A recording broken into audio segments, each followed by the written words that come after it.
Captured by Women is brought to you by Yum Vita, a delicious way to grow.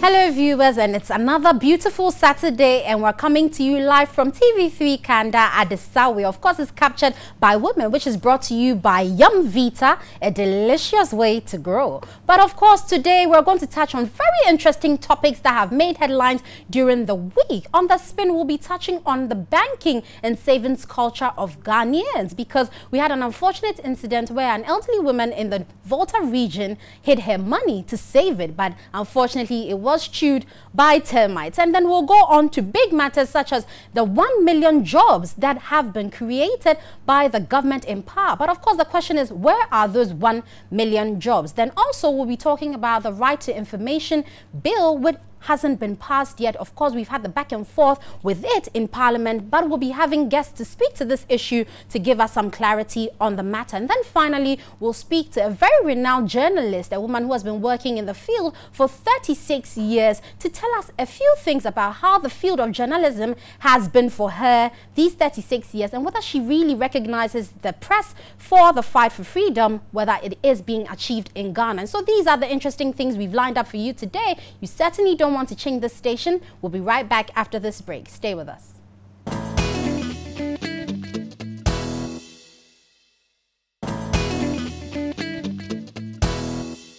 Welcome back to the show. So for Spain today, we are discussing the rather sad story of an elderly woman in the Volta region who dug a hole and kept her money in it because she had previously been scammed, by a microfinance company. So to avoid that, she decided to keep her money in the ground. Unfortunately, termites have destroyed her money. And we're here to discuss this issue and also look at the general mistrust that is in the financial sector.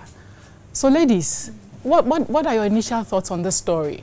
When I saw that particular footage the manager of the bank sent, I was saddened because, for an elderly woman, this is probably all she's looking up to. This is all her savings and having termites. I don't think in her wildest dream she thought that anything of that sort would be what would take the money out. Probably maybe rain or something, but not termites. And I'm sure if she knew it would happen, she would have used it for something profitable. But that brings to mind the mistrust we have in these banking industries or the microfinance institutions, because you sleep and wake up and tomorrow it's no more. And so you're thinking, maybe I'm better off putting my money in my own pocket and keeping it or managing it as it is. But what we also have to realize is the monies we give to the banks is what runs the economy, whether we like it or not. And so even though you may to one part want to save yourself, you are worsening off the economy as a whole. And I don't know what other your fate will be. Maybe it won't be termites, it will be something else. So certainly I know the mistrust is there, but it's also up to the banking institutions to reinstill and educate that trust we have for confidence them. Exactly. So I'm looking at Bank of Ghana also being a good regulator to make sure these things are not too rampant. When you talk about saving and us recognizing that our money is what drives the economy, I think that conversation has to be had from childhood. It's not the financial literacy and saving culture is not something we've emphasized so much in Ghana. And so when you think about other countries, like I know Japan, for instance, the saving is so much that the economy thrives on the savings of people. They spend very little of what they earn. So we have to have that conversation from childhood. I mean, for many Ghanaians, you only start hearing about saving when you're in your teens. When you're actually employed. Or when you're making money. Exactly. But when you're a child, you get people give you gifts, your parents give you some money, things like that. We should start having that conversation very early. And so the savings culture needs to be encouraged. But then my heart just definitely goes out to this elderly woman, because she's one that we know. But there's so many others that we've not found out about. And it's something that could actually be very permissive in our rural areas. Because people are keeping money, they don't want to take it to the bank, or maybe they don't even have like a financial institution close to them because they have to travel. But that's why I feel that mobile money also has an opportunity. Because mobile money in some countries, I know in Kenya, for instance, has become so useful that it helps grow businesses in rural areas, areas that are not accessible by regular financial institutions. So we may have to have that conversation. It's a very good solution. And so whilst we're saying they should take their money to the banks, they can also use mobile money as an option, because that's also money in your hand. It's digital cash. So we need to think about that as well, because I think the conversation around moving towards a cashless society is one that we have to begin. We started talking about it a few years ago, and now it's gone.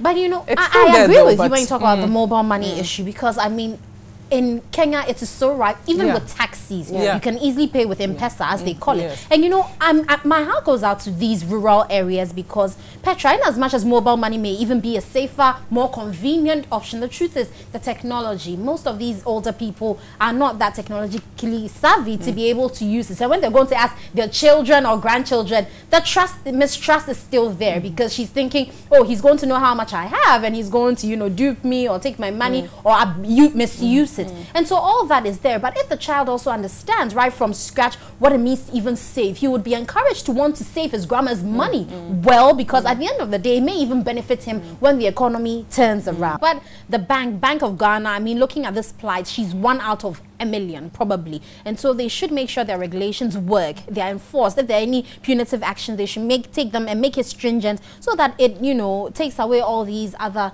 financial companies that come on board. Yes, we have to find a way to get it down, because like you said, savings supports the economy, and so we have to find a way to move the education from just Accra and in English to people in the rural areas who actually need to find this information and find.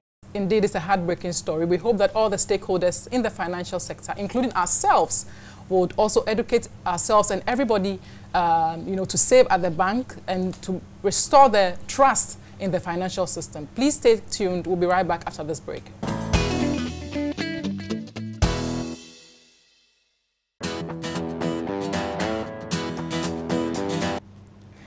Welcome back. So on Big Bang One today, we're discussing the fact that the government in power, the New Patriotic Party, says that it has been able to create over 1 million jobs since coming into office. And of course, many people are also asking that if the government says it has created these jobs, then of course it has to be tangible, so people know and can identify where these jobs are. And so to answer these questions, we have the Deputy Minister of Employment and Labour Relations in the person of Honourable Bright Reku Brobe. He's also the MP for Himan-Lower Denchura. Welcome to Captured by Women.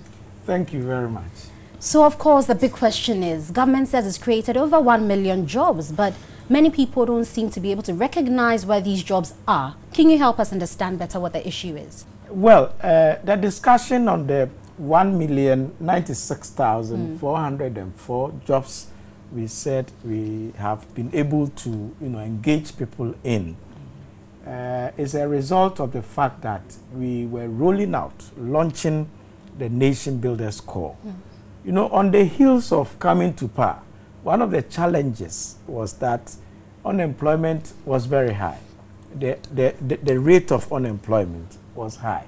Indeed, the Ghana Living Standards Survey in 2015 put the unemployment rate at 11.9. This means that 12 persons out of every 100 able-bodied persons were unemployed at that time. So we campaigned. The MPP said that you fix the situation when we come to power. Indeed, from 2017 throughout January to December, was preparatory kind of stages. So the president put together a team to come up with the Nation Builders Corps. It's a well thought through program and was going to be launched on a strategic day like May Day, Labor Day. But before we do that, we needed to tell people that all hope was not lost. So we had to, you know, get the statistics on employment to tell people how many jobs have been created, because question of we are not seeing it, we are not getting jobs, and it was all over. So my minister asked me, indeed, to get the data, it depends on Ghana Statistical Service, but we will not wait for them. So I took it upon myself when minister asked me, went to ministry by ministry, agency by agency, sector by sector, trying to know what has been achieved. So for instance, I went to the Education Service, said, Honorable Minister, how many jobs have you added on since you came? Then he said, oh, that I can't easily tell you. Let's go to my HR director. So we went there, and they said we had clearance, you know, for 14,000 and then later 19,000. So, for example, since January 2017 to March 31st, we have created 33,000 jobs. New jobs. New ones that have been added, both teaching and non-teaching. You know, when we say we've created the jobs, it's not as if some of them are newly created. And some too, because of prudent economic measures, you have money to pay them when you engage them. So it's not as if anybody can just create the jobs.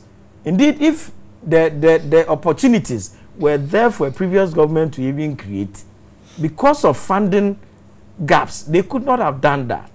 But lots of prudent measures put in place between 2017 January, when some of the budget, some of the ceilings had to be capped and all that, to make way to create. So this is what happened in the education sector, about 33,000. But Honorable, the question has been, and I think from the minority side, the question is that some of it is merely tactics, as they call it, the sack and replace tactics. So when you come to the education sector and you look at the school feeding program, for example, some people were let go and some sympathizers have been added on. So it's not as if particular jobs have been created. It's just replacing old positions. So nothing of the sort, or at least specific to the school feeding program, it's no big deal, or nothing new has happened in that area. Just add to Rosamond's question. Throughout what you were saying, I was just figuring out, when you say creates, do you mean these are new opportunities that didn't exist 2 years ago that we now have? Because if we had 1 million people already in the workforce and they've been taken out and replaced by another 1 million, like what Rosamond is saying, is that the situation, or this is an additional to the workforce? You are creating a wrong impression, Rosamond. No, we are not. We want clarification. We want to clarify. That's why we're asking the question. It's important that you are clarifying. My district, for instance, we had 10 schools for school feeding. And then what we did was to add on. It's not like sack those. We've added on 8 more schools. Meaning we need to engage more people. Right. Okay. So those already engaged are there. But exactly, that is peculiar to your district. But is that widespread? Is that what happened across That's what happened the entire Very nation. well. But I also the gender ministry, also a point of correction. The school feeding program is not run by the education service. Right. It's run by the Ministry of Gender. So they added on more schools, and given the size of my constituency and district, we are relatively a smaller one. So we added 8 to the 10. And it came with more, caterers and all. So that's what we are saying. Honorable, let's move into the agriculture sector, because that is one big bane for our economy. And it's been said that you've created new jobs using the Planting for Food and Jobs as the platform. But we know that it's a situation where some farmers are only being harnessed to produce more by being given fertilizers and seedlings. I heard the Honorable Minister for Agri mention that when a hectare of land was added on, then it seemingly employs about 2 more people. But that is not really the situation on the ground. Clarify the agri sector issue for us. Yes, indeed. I also had an opportunity to ask about that. This figure 745,000, which adds up to the 1 million we are talking about. Right. Everybody wants to know where those jobs are. Exactly. What happened was that the fertilizers that come in, they are not, manufactured here in Ghana. They come and they are imported. They get to the port. Have you imagined the number of jobs that are created there? Because they have to be bagged. When they are bagged, there are people involved they are engaged. When they are bagged, they are transported. They are carried into vehicles, transported to the various districts across the country. All these processes, the value chain creates the jobs. The aspect where you say a farmer, he's there already, and the farmer is doing his own thing, and that doesn't even come in. The application of the fertilizer, the extension officers that are engaged to deal with the farmers, bridging the farmer extension worker ratio, and these are the things that we are talking about. And indeed, people have been employed. Right. Okay, so there's the concern as well, because you talk about agriculture, you've spoken about jobs created through the value chain, but there's also a very interesting conversation around graduate unemployment. And so I'm concerned if you could speak to how many of our graduates are being engaged in this 1 million. Is there any intentional approach to ensure that people who've gone to the university system are absorbed in the new drive? And to hang on to that question, how much of the unemployment rate are you reducing by employing this 1 million number of people? You know, that statistics of unemployment rate reducing and all that comes from Ghana Statistical Service. The figure we have now dates back to 2015. Okay. So, I mean, I cannot, you know, go there unless they give to us. It was to tell a story to the president that indeed it is not that nothing has happened. There are things happening. The bigger picture is looking at the graduates who have gone to school, completed 3-4 years down the line, keep on looking for job, sending their CVs, but all they are told is that we have everything here, we need clearance before we take you on. This is what is happening.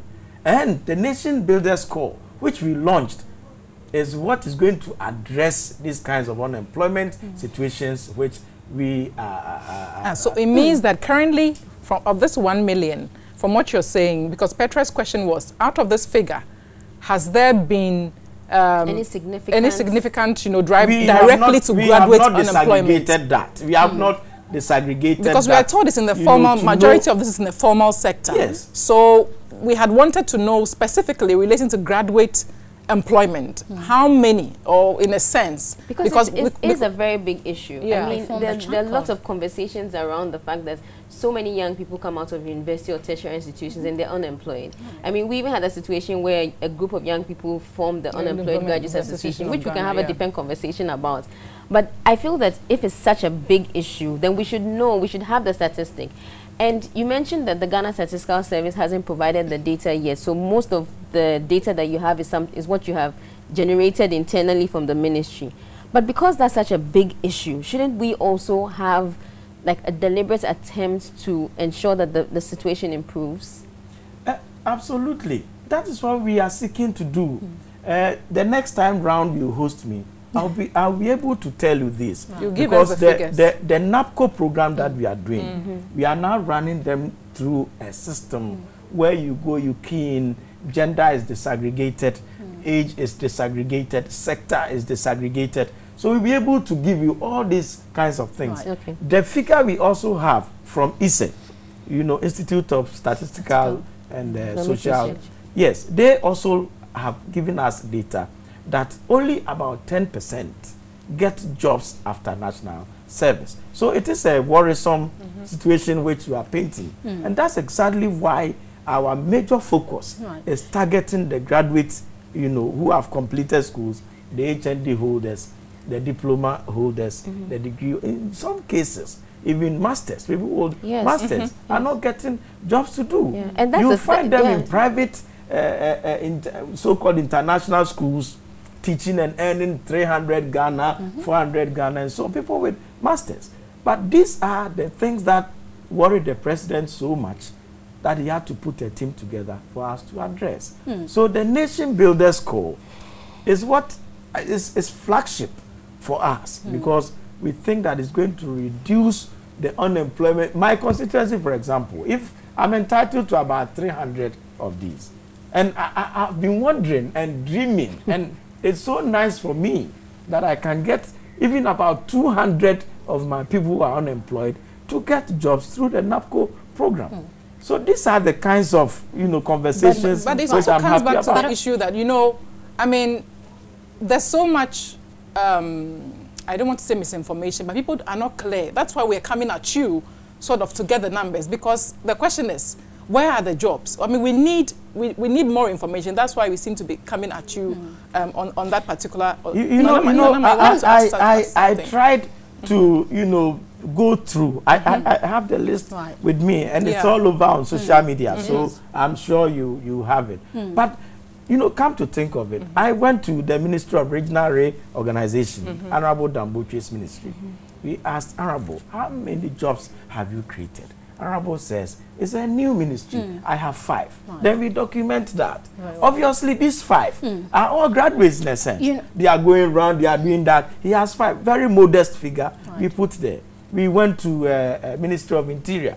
We asked them, how many people have you been able to add? But you mentioned something very important about clearance, and my concern is there because as a health worker, I know many times when we've gone to, Controller and Accountant General, you say Minister of Finance has not released clearance because there are no funds. So you could have the documentation that you plan to have this number of jobs, but you know that if the funds are not adequate, we're going to still have this issue of clearance being a big issue. And so as of now, doesn't it feel like the MPP is just throwing out the numbers, but when it comes to the reality of employing and actually even paying them sustainably, this is not going to be feasible. And sorry, Honorable, let me just add, because when you talk about if it's sustainable, I'm also thinking, because you said you go to a ministry and you ask them how many people do you have. It's 5. Is that 5 people like concrete who've gone into the system? They have been verifiable.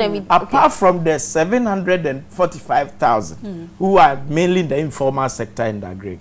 All these are, formal workers who have gone through mechanization and they are paid through the Controller and Accountant General's department. But the good news for you is that you in the health sector, we have about 16,000 or more people who we have put on our payroll from January 2017 to date. They include the nurses, doctors. Just recently, about a couple of months ago, at post as we speak. So they have about 16,000. We documented that as part of the figure we are talking about.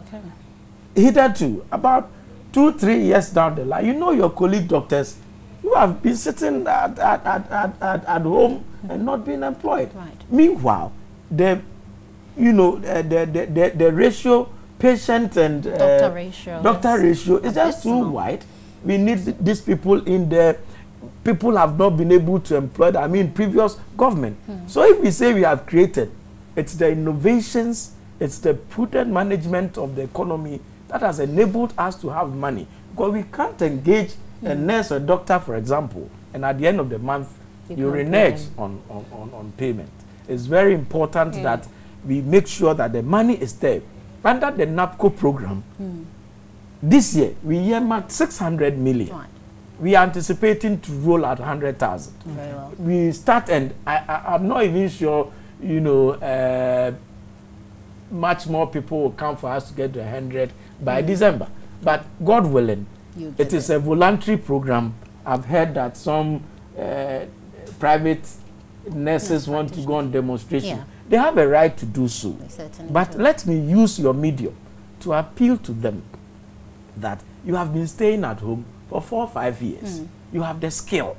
It's a nursing, it's a private institution which you attended. Some have found their way into private medical facilities, but are not being paid well. I may not want to name any institution here, but the government says, whilst you wait for clearance to come and we engage you fully, voluntarily, go to the system, put yourself in. The good thing about NAPCO program is that we will give them orientation.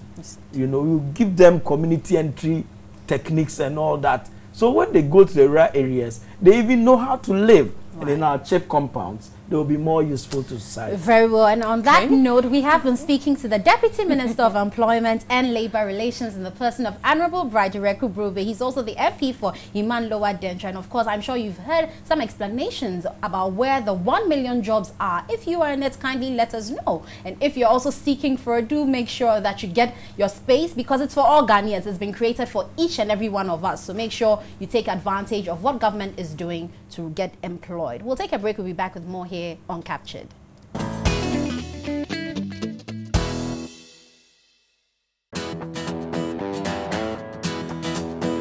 So the Right to Information Bill, which has made so much headlines, and many times because journalists are actively pushing for it, particularly now that we're celebrating the World Press Freedom Day. We're hoping we would have heard some good news about it, but unfortunately it hasn't been so. It's been laid before Parliament and it was withdrawn because of some technicalities and some errors to it. But to speak to the issue, to help us understand exactly what this RTI issue is all about, we have Ben Abdallah Banda. He's the chairman for the Committee on Constitutional, Legal and Parliamentary Affairs. Welcome to Captured by Women, sir. Thank you.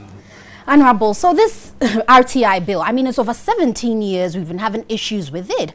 But try and let us understand, the final one that happened where it was laid before Parliament and it was said it wasn't urgent and also some mistakes were identified and so it was withdrawn. What exactly went down there? Very good. Every bill emanates from the cabinet. Okay. So this bill, the Right to Information Bill, is not an exception. Now, when the bill was laid in Parliament, it was so laid under what we refer to as the certificate of agency. Right. What it means was that the bill would have been passed into a law within the shortest possible time.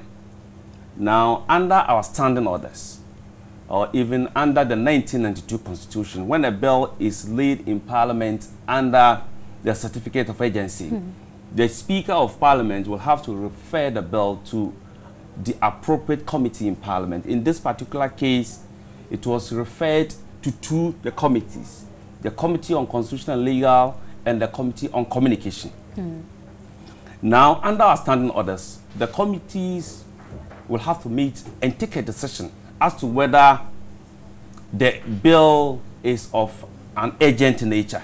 Now, the committee met and thought otherwise because, first of all, the bill is of national importance. Two, the bill has generated a lot of interest. And thirdly, the bill is not a simple bill, so to speak.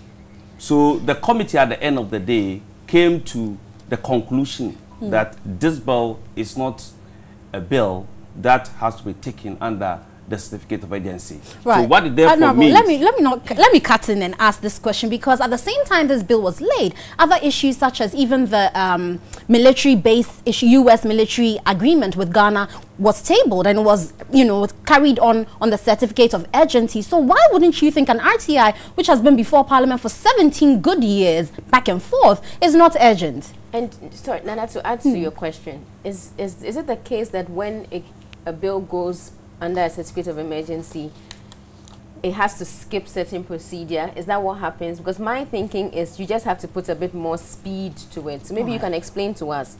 Because when you said, one, it's taking so long, it has national interest, it's something that needs a lot of time, and I'm thinking, so how come that is not urgent? Now, to answer your question about the military agreement, that's the Ghana-US military agreement, that was an international agreement, and that ought not to be taken any through processes like it is done with respect to a bill. So once the president has signed the agreement, it has to come to Parliament for ratification. So ratification doesn't take too much of a time. But with respect to a bill has to go through certain processes. First reading, second reading, consideration stage, third reading, before it becomes a law. Now, the reason why we thought otherwise was that if we had taken this bill through the certificate of agency, what it meant was that the public would not have had the opportunity of inputting into the bill. Why? Is it because you're moving? Are you going to skip some of the steps? Why is it that if it's under a certificate of emergency, the public will not be able to engage? Because we've been engaging for 17 years. I mean, the coalition that is pushing for the bill, and really for all of us in media and general citizens as well, we're asking the question, so what is it about this particular bill that we keep going back and forth? And so I'm trying to understand, how can this not be urgent? And let me also add, yes, say that we couldn't have made quite a long time. And let me also add, this bill was drafted in 1999. Was reviewed in 2003, 2005, 2007, and is still undergoing review and revision. So what at all is it that we haven't been able to correct and clarify for over 17 years? What is the issue? First of all, to your question, if a bill is to be taken under the certificate of agency, we will not skip the stages. it will still have to go through the stages, except that it may be passed within a day. Okay. Right. And passing this particular bill within a day will not, to the best of our knowledge, aid the public. Because serve the interest. It will serve the interest of the public. Because as I'm talking to you right now, we have received as many memoranda from the public as possible, all indicating their views and perspective with respect to certain provisions of the bill. Now, time will not permit me to speak to certain provisions of the bill, and that will not even be appropriate for me to speak to certain concerns certain sectors of the public have raised with respect to some of the provisions embedded in the bill. So what I will say is that on the 7th of this month, the 2 committees are built to meet the public, to engage the public, to solicit their views with respect to certain areas that they think need amendment or need the corrections. Yes, the bill, we are not saying the bill is not of an urgent nature. The bill is of an urgent nature, but you remember when the special prosecutor bill came before Parliament, we were able to take the special prosecutor bill through all the processes. It was not taken under the certificate of agency, but we ensured that the special prosecutor bill went through the processes and became a law within a specific meeting of Parliament. So why can't that be done for the RTI, which is so important? And so not looking at what the, public have to say or citizenry have to say, because I'm sure for 17 years, whoever had a voice would have made it clear. What exactly will happen if the bill in its current state is passed today? What happens? So, Honorable, that speaks to the question that I asked. So what haven't we corrected? What haven't we been able to do for 17 years? You see, this particular bill, yes, has gone through a number of parliaments. Yeah. And the previous committees that met and deliberated on the bill had their own opinions and views. And now, the bill as it is at the moment, let's meet on Tuesday. When we meet on Tuesday, I will even seize this opportunity to invite all of you to the forum on Tuesday. You will hear what people will say. I'm not saying that we are expecting a perfect bill, because you can't get a perfect bill.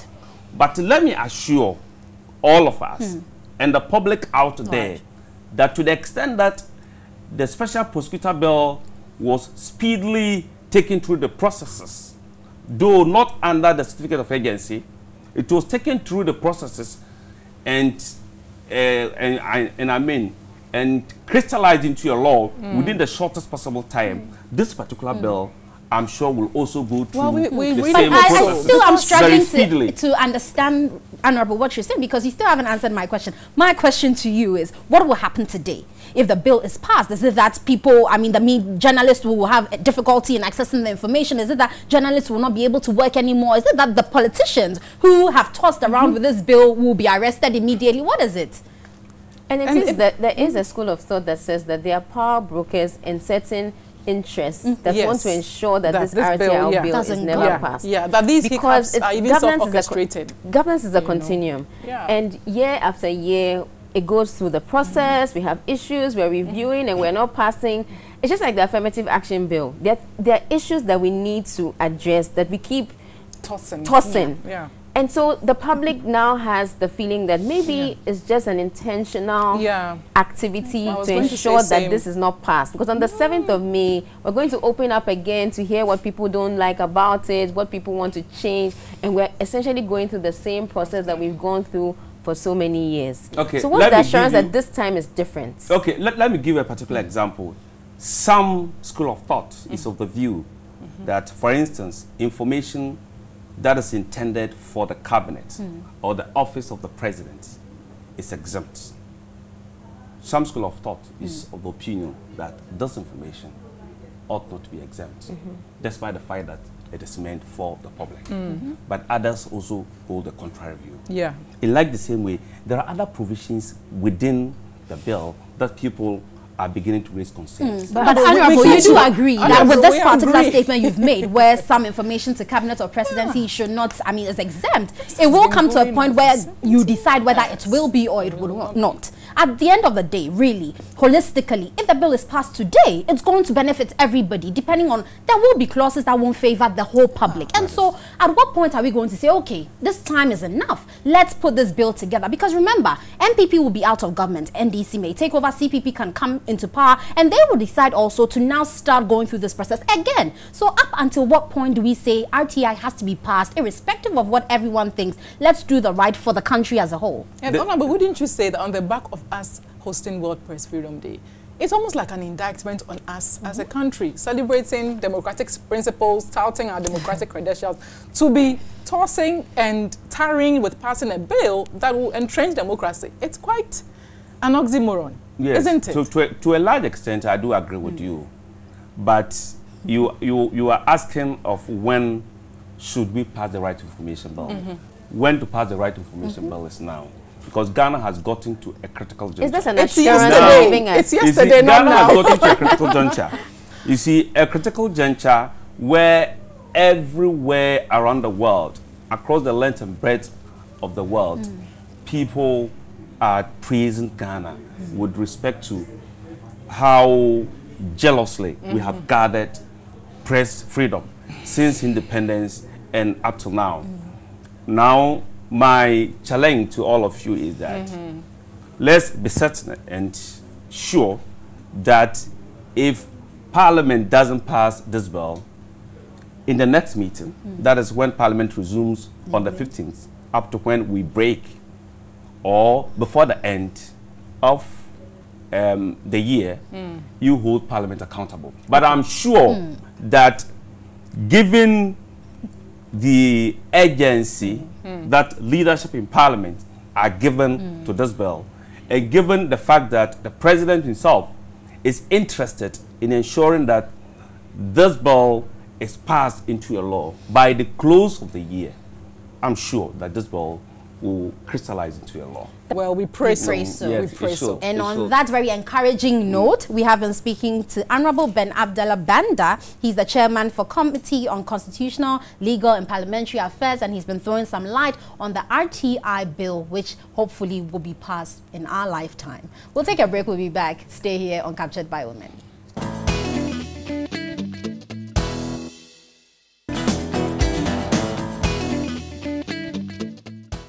Welcome back. This week, one of the biggest things that has been trending is the celebration of World Press Freedom Day in association with UNESCO. And Ghana was privileged to be the center of all of that celebration. Today, we have a very special person in our studio who's going to help us understand her journey, and particularly the journey of a woman in journalism. She's the interim president of the Association of Women in Media, and she's also the current editor of Junior Graphic. She shared some very interesting things about herself already, the fact that she likes to read and dance. Today, we've been joined by Mrs. Mavis Kitcher, who is the editor of Junior Graphic. Thank you very much for joining us. Thank you, too. And so, when we think about women in media, press freedom, everything, I mean, we have you to talk to you about your journey. We would like to hear, for instance, how has it been like for you as a woman in media? How has the journey been so far? You could just begin by telling us how you started, what have been some of the interesting, challenging things. How has it been like for you? Well, I started as a fresh reporter from the Ghana Institute of Journalism some 36 years ago. Wow. And then I got employed at Graphic. So I was a reporter. I was put on the airport beat. So I was interviewing presidents who were arriving in the country. When ministers were traveling outside, we interview them before they leave, and then when they come back, whatever they have had to do outside, they brief us, and then we write reports. So in the situation of the airport, for instance, you mentioned that you were the only woman. I was the only woman, yeah. And I'm thinking, so the airport is usually a very interesting place, could get very intimidating for a young person, especially when you're meeting very high-profile people. How was it like for you navigating that space? Because you were young, you were new, and then you also had the situation where you were the only woman in the room. Yeah, those days were the times that Dr. Kwesi Botwe was traveling most of the time, going back and forth, coming with a lot of things that we need to interview them, and you needed to be on top of your game. So I'd always have to read and be sure that at least I could ask 1 or 2 questions before he leaves. Else when I get to the office, hey, Mavis, you didn't say anything at all. So then I had to show that I also had the clout to be there. The men were far ahead of me. But then I'd been given that chance. And, you know, you don't always get that chance. So once you get it, you got to use it. So I did. And then later, after some time, I went back to the office. After that, I was made the women's editor. And the rest is history. Now I'm the editor of the junior. In fact, I started the junior graphic. 2000, the year 2000. I started it. And I've been the editor. I have trained other fresh journalists. Now my assistant editor is somebody who was employed straight onto the junior graphic, who is now the assistant editor. I have trained her, and I'm proud of that. So, Auntie Mavis, let me find out, going back on how you started during your time, you're one of the few female journalists at the time. Would you say that in your rise or in your experience, you experienced any gender biases, I mean, in your career? And if you did, how did you overcome them, you know? The gender biases will always be there. Okay. You know, we work with a lot of men, so they will always be there. But for me, maybe I had so much interest in women and children. Okay. So when I was put on the women's desk, I didn't think it was because I was a woman, but because I had interest there. Yeah. But then, you know that in journalism, the women cover assignments just as men. You can be asked to go anywhere at any time. I remember again, I had to travel with the then First Lady, Nana Konelu Ajman, and I had to go before the team went. So Graphic bought me a ticket, everything. I left for Abuja at that time, and when I got there, the team hadn't arrived, so I didn't have anywhere. We got there so late. The other missions came, they picked their journalists, and I was alone. I said, oh my God, that day I felt so bad because I didn't have anybody, I didn't know anybody. And then Nigerians have a way of doing things. They said, I had dollars, but they said they won't take my dollars. They wanted Naira. I didn't have Naira to pay for my hotel. And it was dark. So I stood there, didn't know what to do. So I went to another lady and asked her, so I'm from Ghana, and where are you from? She told me where she was from, and so we're chatting. Then they came and picked her away. So then it got to a point, everybody was leaving the airport. So I went to another Nigerian, people were calling her Chief, so she was Chief Mrs. something. So I went to her and I said that I'm from Ghana. And I said, oh, Ghana, the Nigerian media women are somewhere here. Let me take you. So she took me to their, they have a hostel. The media women, they have a hostel. She took me there. She put me in one of the rooms. I paid and I stayed on. And then when our First Lady came, I didn't have a problem again. She was there. She came for me. And I mean, the rest was interesting. Very well. But you wear many hats. And one of those is being the interim president for the Association of Women in Media. Looking at the Association of Women in Media, how far has the journey been? Are you impressed with the women in media as it stands now? And what are some of the prospects for women in media? I think that women in the media are doing very well. If I compare what is happening now to when I was a young reporter, I think they are in all the fields. When I entered, we didn't have a female reporting on sports. Okay. Maybe because they thought that we didn't understand what sports or meant. Right. So nobody was reporting on. But later, I think about 5 or 6 years later, we had somebody at Graphic. She was Perpetua Krenzel. She started reporting on sports. And she did it so well. And she was going on international assignments and all. Now I see women in all the fields. And I'm happy. And I'm proud of them. But then I think that we need to do more. In your current role as the interim president, and with your journey as a journalist for 36 years, and comparing journalism then and now, what are some of the journalistic principles and ideals that were popular then or that were used then but we've lost over the years and you think that we should go back, you know, journalists today must practice those principles? I think there are lots. Okay. Because in our time, there are things that you couldn't even do. You can't go on. I hear people talk on radio and it's like they are in their kitchen. you know, there are things you cannot say on air. But now, it's like there's so much freedom. And I think we are lowering standards as well. Because in the past, it won't even get by the news editor to get to the editor. But now it's on air. It's in our papers. So what are we doing? We are losing the standards that were set before us. The young people are doing well, but then they are losing the standards. I think that all media houses need to do things to improve on the standards because the standards are lowering. Okay, really. so there's when you mention standards, then I remember the conversation around the fact that we are sort of switching around the issue of standards and freedom. When we talk about maintaining standards, then people begin to say, okay, it's stifling media, you're trying to gag the media. What will you say to that? Because you've also worked through different phases in our history. You worked through a military regime, you've come into a democratic, constitutional elected different regimes.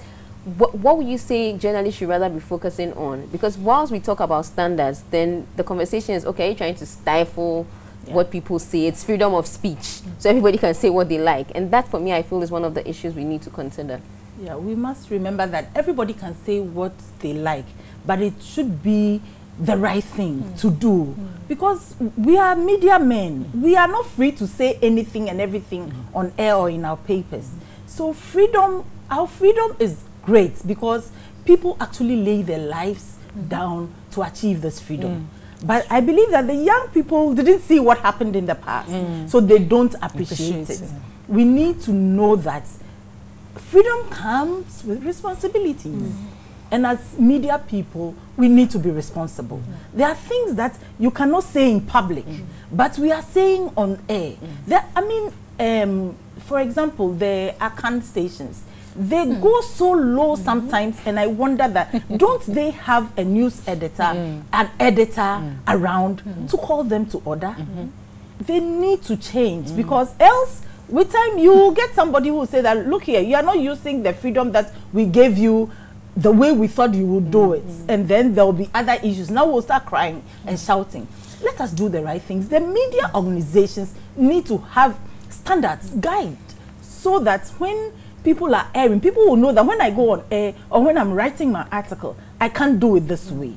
So that they know, and then it will change. But it's like we've been lax too much. Very well. But finally, can you touch on the women in media and what it plans to do in the coming years? Okay. Women in media, we have come together. In fact, ASWIM was around in the 1981. But then it was active for some time. After a while, it became inactive. Then we thought that no, the media landscape is changing. So there's the need to train the younger ones to understand what media work really is. So we have come together again, and we are trying to assist the young ones, train them to know what to do and what not to do. They should acquire the skills that are needed for our current situation and the landscape that we are working in. Just as I spoke about the digital media, it is big now. So if you don't get there, you will lose out. And we need our women to get there too. So we will mentor them, we'll give them advice, and we are hoping that now that we have so many of them coming in, most surprisingly, all of them are so happy. Oh, ASWIM, we are happy you are back again. We are hoping that women in the media will really listen to what we will offer them. We are going to have a lot of training for them and mentorship for them, and we believe that it will change things. Supposing I want to join women in the media, how do I do that? First of all, you have to be a trained journalist. Because we are saying that we are going to improve standards. So if you are not a journalist, you don't even know what you are going to talk about. Must you be from a recognizable No, you should institution? you should just be a trained journalist. Once you're a trained journalist, you can write anyway. Now people are blogging and all that, so you can be doing that too. So be a trained journalist. Just come to us, and we have a platform. We'll put you on the platform. We discuss issues, and then when we are having training programs, we include you and we move forward. So how do we contact you?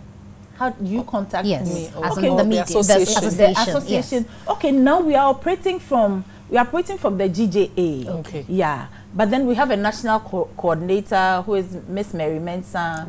Yeah, she works with graphic. So if you get in touch with Mary Mensah, I can't give you her number offhand. Okay. Yeah, but if you get in touch with Mary Mensah, she will put you on the platform. Right. And then from there, you on. can be a Auntie Mary, Auntie Mavis, I'm yeah. sure there's a lot you'd like to say to women journalists and younger women out there. So we'll give you the opportunity to say your final words. Okay. Well, thank you very much. Women in the media, I believe that we have the opportunity to shine, to rise up. We are hoping that we'll have a lot more women at the top. We don't have that. We don't have that. We have just a few, and even that, we don't have them really at the top. We want to achieve that. That is why we have decided that we are going to train the young ones so that come 5-8 years, we can have a lot of women editors, we can have a lot of women show editors, directors, and then we can have women as managing directors of the various media houses. We are hoping that we can achieve that. So I believe that we can do it. So we should come together and achieve that, so that they also, after we have left, they also can train the younger ones that will come after them. Yeah. Thank you very much. It's been a very insightful and engaging conversation. I'm very excited that we could have you in studio, so thank you for joining us. Mrs. Mavis Kitcher is the editor of Junior Graphic, and she's had an exciting journey as a journalist over the last 36 years. We'll take a break, and when we come back, we'll go on with the show. And so we've had a very interesting show today. We've spoken about the RTI, and Nana has particularly hoped that this bill will be passed in our lifetime.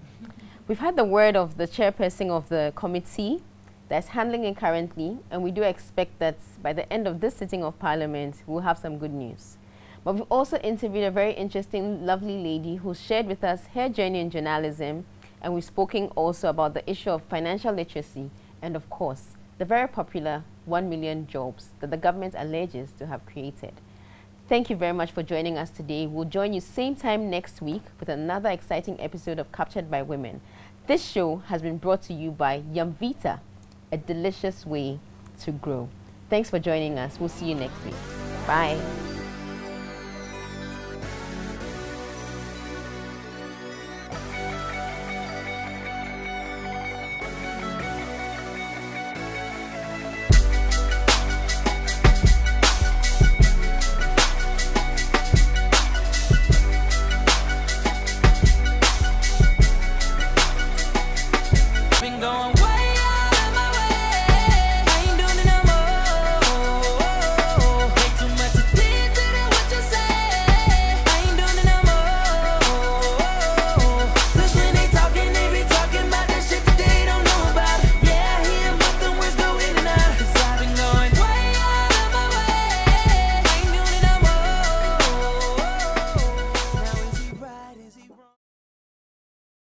Captured by Women is brought to you by Yumvita.